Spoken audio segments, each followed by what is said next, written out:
पुण्यातील आंबे गावात अवकाळी पावसाचा तडाखा बसलाय। वादळी वाऱ्यासह पावसामुळे बाजरी पिकांचं मोठ्या प्रमाणावर नुकसान झालंय। पावसामुळे बाजरीचं उभं पीक जमीनदोस्त झालं, त्यामुळे बळीराजा शेतकरी चिंतेत आलाय। तसंच नुकसान भरपाईची मागणी सुद्धा शेतकऱ्यांकडून पुढे येते।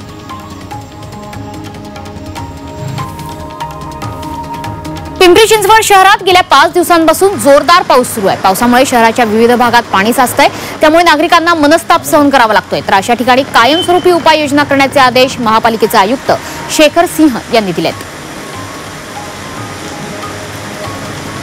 पुण्याच्या जुन्नरमधील माळशेज घाटात ऐन पावसाळ्यात रस्त्याचं काम करण्यात येते। या ठिकाणी डोंगरावरून दगड कोसळून अपघात होण्याची ही शक्यता आहे, त्यामुळे कामगारांच्या जीवाला धोका निर्माण होऊ शकतो।